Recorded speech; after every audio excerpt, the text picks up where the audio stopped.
Hi, it's me again with Corel tips and tricks. Lately, I've been hooked on patterns. And if you look, these are the same. This has white lines. This has no line or blue lines. This one has black line. They all look a little bit different. Really easy to draw, and I'm almost hoping a mathematician will chime in and tell me if there was an easier way to do that. Let's make a 4-inch ellipse and hit it in the center of the page.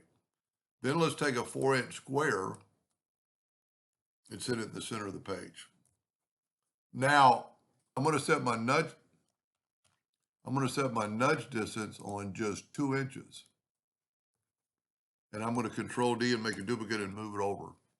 Now, if we will take away that line and that line and that line, we get this shape. And there's more than one way to make that shape, but that's pretty easy. Let's use a different color this time. I'm going to use the Smart Fill tool. Let's use that burnt orange. And from here, you could do anything. I can't really figure out how to rotate it equally. So you almost have to do it by hand, but there is a node right there. And really what might be easier to go left click, right click. Control D and rotate it a negative 90 degrees. And then get that node and have it snap to that node.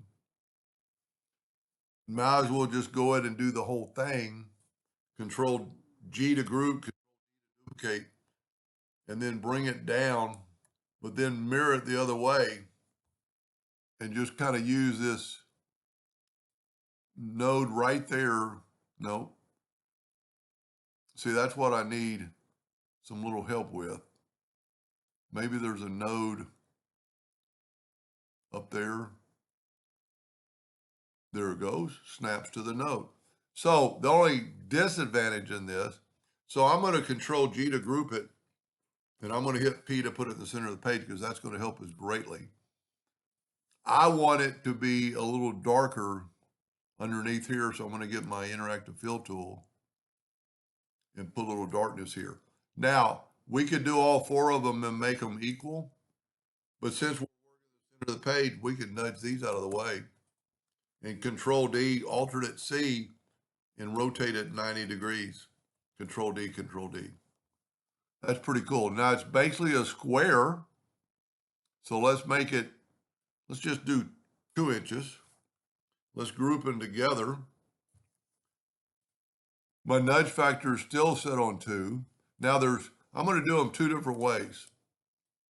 First way, I'm going to do this. I'm going to just hit the nudge and move it over.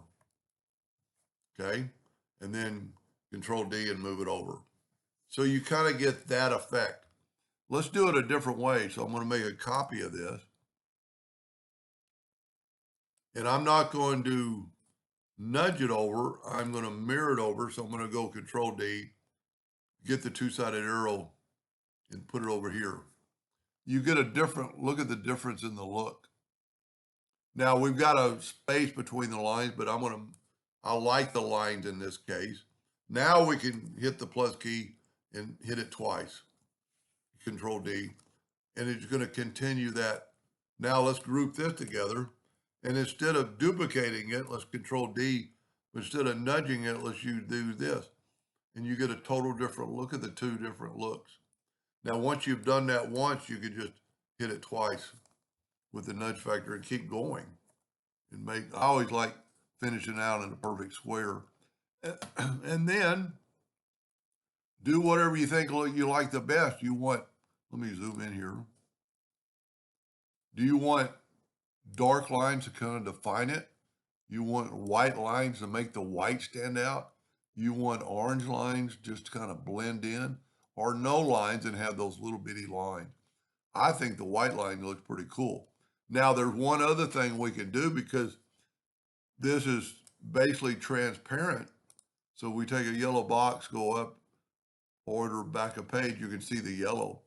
So what we can do is select all this, hold down the shift key and double click on the rectangle, and you put a rectangle around it. And let's make it black.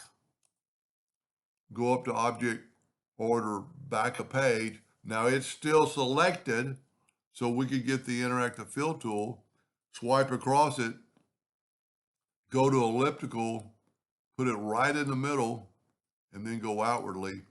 And you know what? Let's put right in the middle, so it'll all be black. And then let's put some whites on the edges. So you're gonna get a gray look, and it totally changes the look. Let me see how that turned into a gray because of the mixture of the interactive fill tool. And there's still, see, that's what it looks like. You could do other things. You could select it all, hold down the shift, double click on your rectangle. Let's move it out of the way.